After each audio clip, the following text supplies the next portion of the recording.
She just wanted to stay in the background, that was all. But when Chef Martha Coleman singled her out in front of everyone, mockingly handing her an apron, Emma Hayes felt all eyes turned toward her. "Show us what you can do," the renowned chef sneered. "Let's see if home cooking skills measure up." Little did they know, this simple woman in plain clothes was about to turn their culinary world upside down. The prestigious Chicago Culinary Institute bustled with energy as aspiring chefs and food enthusiasts gathered for the sold-out masterclass. Gleaming stainless steel workstations reflected the overhead lights, while the scent of fresh herbs and simmering stock filled the air. Emma Hayes adjusted her simple white t-shirt, feeling out of place among the sea of professional chef coats and culinary students in their crisp uniforms. At 38, she'd mastered the art of blending into the background, her honey blonde hair pulled back in a practical ponytail. Minimal makeup, nothing that would draw attention. "You sure you don't want me to mention who you are?" whispered Jen, her niece, excitement dancing in her eyes. At 22, Jen was pursuing her culinary dreams with the same passion Emma once had. "Absolutely not," Emma replied firmly. "I'm just here to support you. This is your moment." Jen squeezed her aunt's hand. "I still can't believe you got me into this workshop. It's impossible to get tickets." Emma smiled softly. "I called in an old favor, that's all." A hush fell over the crowd as the doors to the teaching kitchen swung open. Chef Martha Coleman strode in, her silver hair perfectly coiffed, designer glasses perched on her nose, and a chef's coat emblazoned with the logo of her award-winning restaurant chain. At 65, she was culinary royalty, feared by kitchen staff, revered by critics, and known for her merciless approach to teaching. "Welcome," Martha announced, her voice carrying effortlessly through the space. "Today's masterclass will separate those with genuine potential from those merely playing at being chefs." As she spoke, her sharp eyes scanned the room, evaluating each face. When she spotted Emma in her casual clothes, a flicker of disdain crossed her features. "I see we have some enthusiastic home cooks joining us today," Martha remarked, her tone dripping with condescension. Nervous laughter rippled through the audience. Emma kept her expression neutral, though her stomach tightened.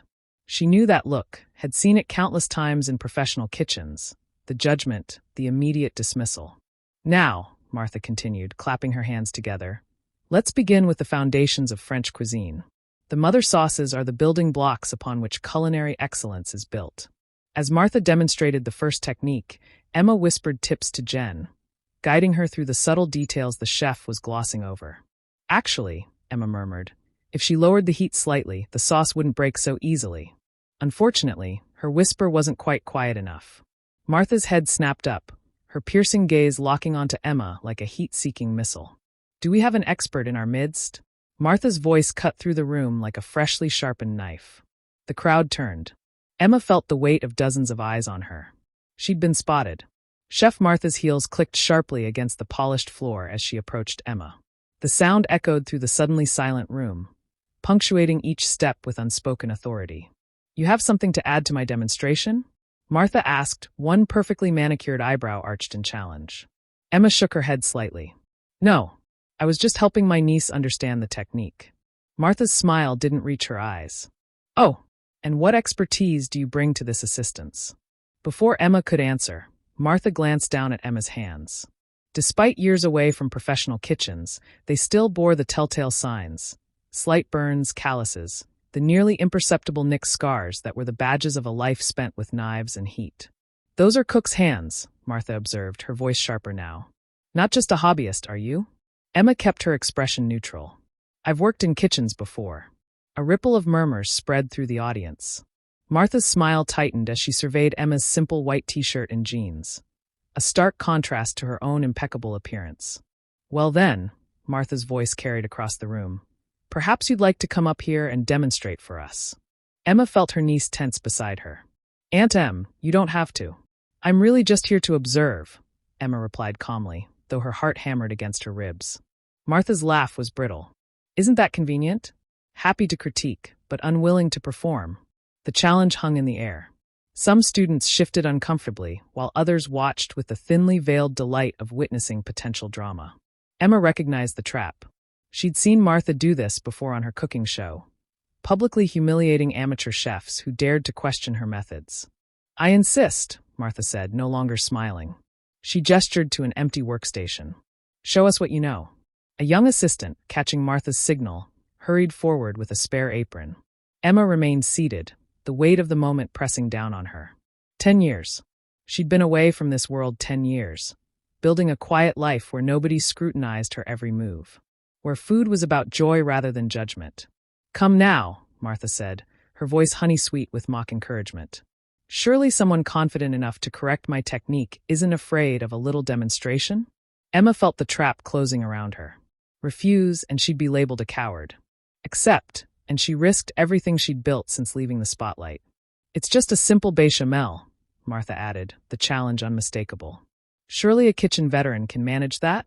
The assistant placed the apron on the table in front of Emma. The white fabric seemed to glow under the bright lights of the teaching kitchen. "That's fine," Emma finally said, her voice quiet but steady. "I'd be happy to demonstrate." As she stood, she heard whispers around her. Did she just volunteer to go against Chef Coleman? Does she know who she's dealing with? This is going to be brutal. Emma tied the apron around her waist, muscle memory taking over as she formed the perfect bow at her back. She followed Martha to the front, aware of every eye tracking her movement. "Your name?" Martha asked, loud enough for everyone to hear. "Emma Hayes." Martha gestured expansively to the workstation. "Well, Emma Hayes, show us how you would approach a proper bechamel. And perhaps," she added with a tight smile, "explain to everyone how your method improves upon the technique I've been perfecting for 40 years. The challenge was clear. This wasn't just about making a sauce. This was Martha publicly putting Emma in her place, establishing dominance in front of an audience who had paid handsomely to learn from a culinary legend, not an unknown woman in everyday clothes. Emma took a deep breath and stepped up to the stove. Standing at the gleaming professional workstation, Emma felt a rush of conflicting emotions. Her fingers hovered over the ingredients: butter, flour, milk, salt, nutmeg, arranged in perfect mise en place. So familiar, yet now framed by the weight of public scrutiny. Behind her, she could sense Martha's triumphant anticipation. The renowned chef expected fumbling hesitation, proof of an amateur overstepping. The audience waited with bated breath for the spectacle. "Whenever you're ready," Martha prompted, her voice carrying an edge sharp enough to fillet a fish. "Unless you'd prefer to return to your seat." Emma gazed down at the stainless steel surface, catching her own reflection.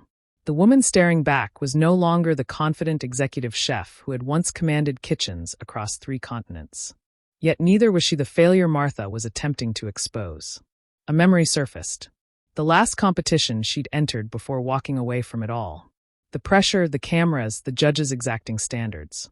She'd won that day, her 10th major championship, before disappearing from the culinary spotlight completely. "The clock is ticking, Ms. Hayes," Martha announced, gesturing to the digital timer now displayed on the overhead screen. "Professional kitchens wait for no one." Emma's hands finally moved, reaching for the butter with practiced precision.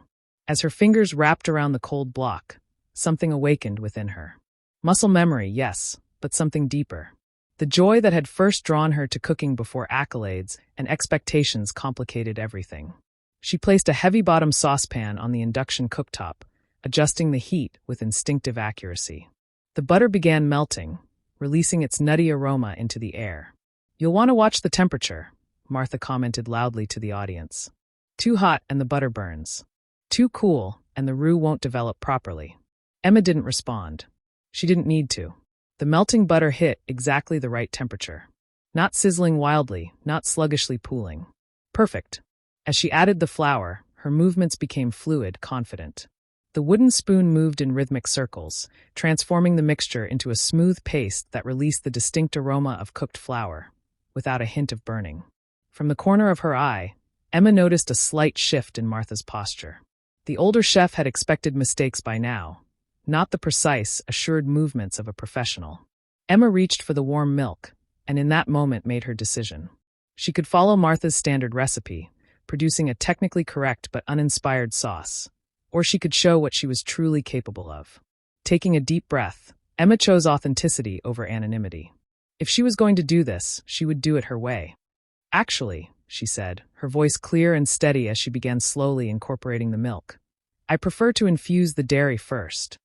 And with that simple statement, Emma Hayes stepped back into the light. The room fell silent as Emma added bay leaf and a sprig of thyme to the warming milk, along with the traditional onions studded with cloves. These classic French techniques were often skipped in demonstrations, considered too time-consuming for modern kitchens. "You're taking quite the detour for a simple bechamel," Martha remarked, crossing her arms. "Perhaps trying to distract from the fundamentals?" Emma smiled softly. "The fundamentals are precisely why I'm doing this. Flavor foundations matter." She removed the infused milk from the heat, straining it with practiced efficiency. Her movements were economical, precise, nothing wasted, nothing showy. Just pure technique, refined through thousands of repetitions. A young culinary student in the front row whispered to her neighbor, "I've never seen milk strained like that before. So smooth." Martha caught the comment, her lips pressing into a thin line. Emma returned to her roux, which waited at the perfect temperature.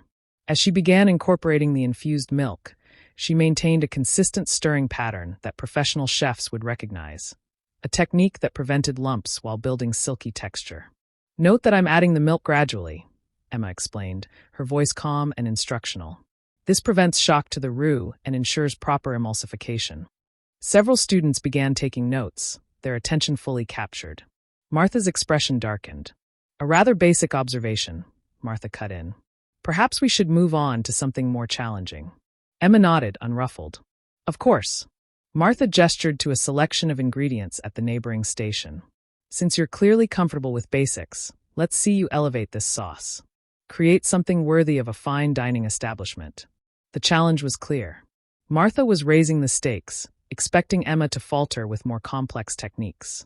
Emma surveyed the ingredients: black truffles, aged Parmigiano Reggiano, saffron threads, lobster stock, and various molecular gastronomy elements, a test of both skill and creativity. Without hesitation, Emma selected the Parmigiano and a small amount of truffle. "Less is more," her old mentoring chef used to say. She grated the aged cheese with expert precision, the movement so fluid it appeared effortless. The audience watched, transfixed, as she created a delicate infusion with the truffle, adding it to her bechamel with a technique that preserved the aroma while integrating the flavors completely. "I'm keeping the integrity of the mother sauce," Emma explained, while enhancing it with complementary elements. The aroma wafting through the teaching kitchen was intoxicating. Several culinary students closed their eyes, inhaling appreciatively. Even Martha's assistant glanced longingly at the sauce. "You're avoiding the molecular components," Martha pointed out sharply. "Not familiar with modern techniques?" Emma smiled. "Sometimes classic execution speaks for itself." She picked up a spoon, dipped it into the sauce, and held it out toward Martha. "Would you care to taste?" It was a bold move, offering the master chef a taste of her own challenge. The room held its collective breath. Martha hesitated, then stepped forward, accepting the spoon with practiced dignity. Years of judging competitions had trained her to conceal her reactions. But even she couldn't hide the momentary widening of her eyes as the flavor registered. The sauce was perfect. Not just technically sound, but transcendent.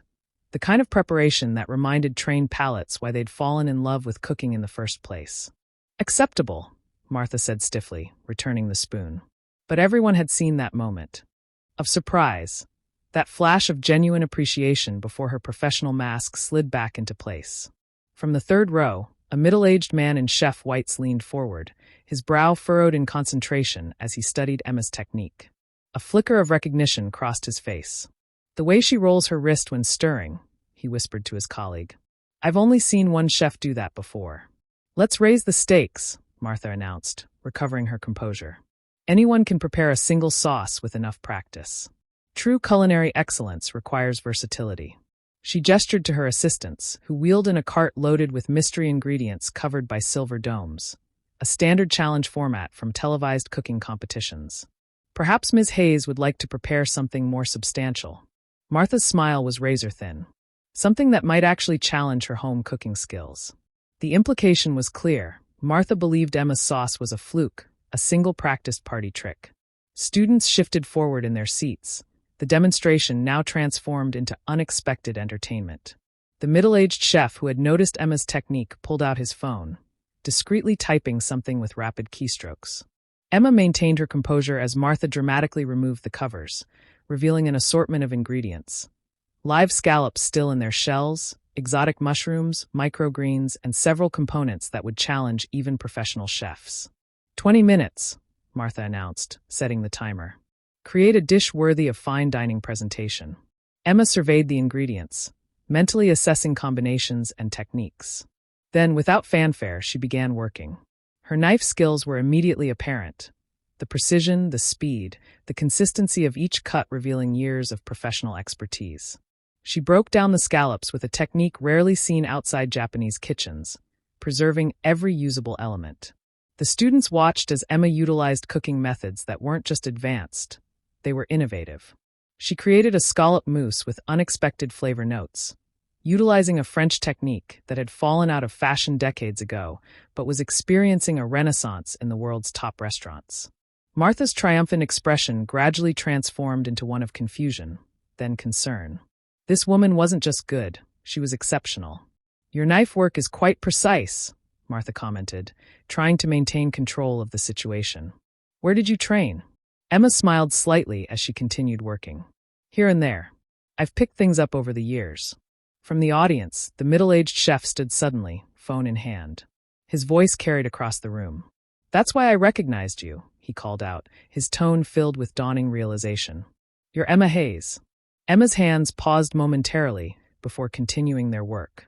"The Emma Hayes," continued the chef, holding up his phone screen. 10-time international culinary champion, former executive chef at Lucille in Paris and Lumiere in New York. A wave of gasps and murmurs swept through the room. Students turned to each other in disbelief, some pulling out their own phones to confirm. "The youngest chef ever to receive 3 Michelin stars," the man continued, his voice growing more confident. "The Emma Hayes who disappeared from the culinary world at the height of her career." All eyes swung between Emma and the man making these extraordinary claims. Martha stood frozen, the color draining from her face as the implications sank in. Emma continued working, her focus unwavering as she plated her creation with artistic precision. Only when she set down her final garnish did she look up to face the room. "I prefer just Emma now," she said quietly. The timer buzzed.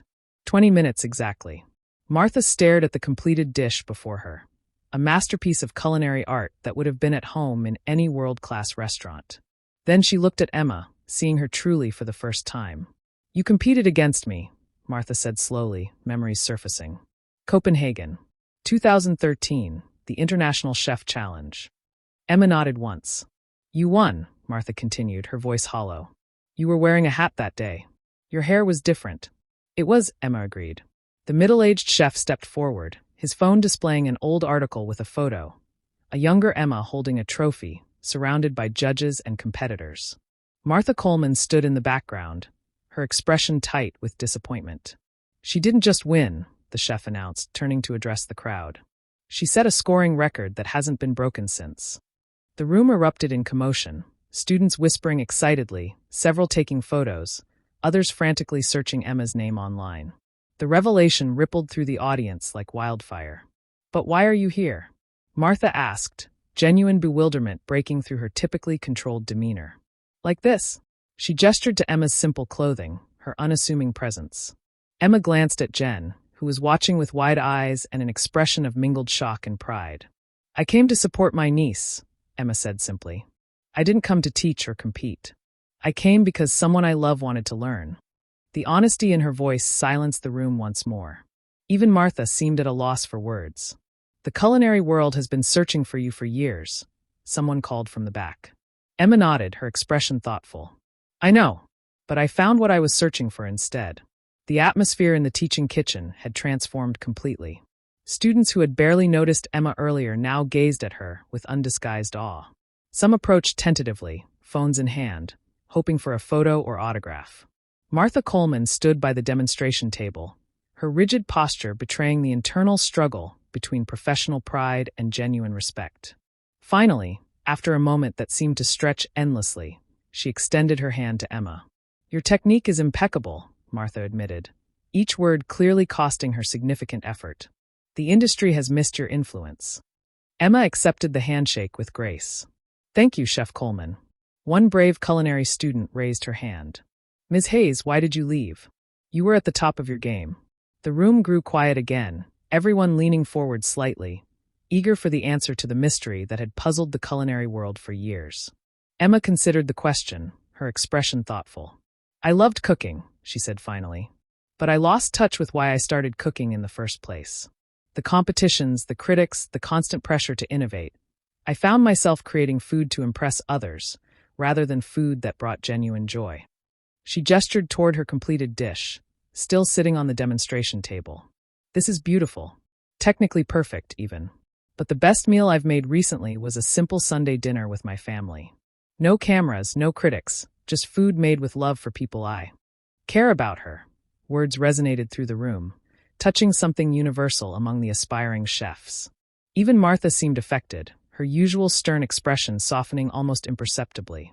Would you consider teaching occasionally? Martha asked, surprising everyone, herself included, judging by her expression. These students could learn a great deal from you. Emma looked around at the eager faces, then at her niece Jen, who nodded encouragingly. Perhaps, Emma said with a small smile. On my terms this time. As the master class concluded, Emma Hayes slipped off her borrowed apron, once again becoming the unassuming woman who had walked in hours earlier. But something had changed. She carried herself with the quiet confidence of someone who had reclaimed a part of herself she'd set aside. True talent doesn't fade. It doesn't need constant validation or recognition to exist. Sometimes the most extraordinary people are those living ordinary lives, finding joy in simplicity until the moment they're called to shine. If this story touched you, don't forget to like and subscribe for more tales of hidden talents and unexpected revelations. Where are you watching from today? Let us know in the comments below.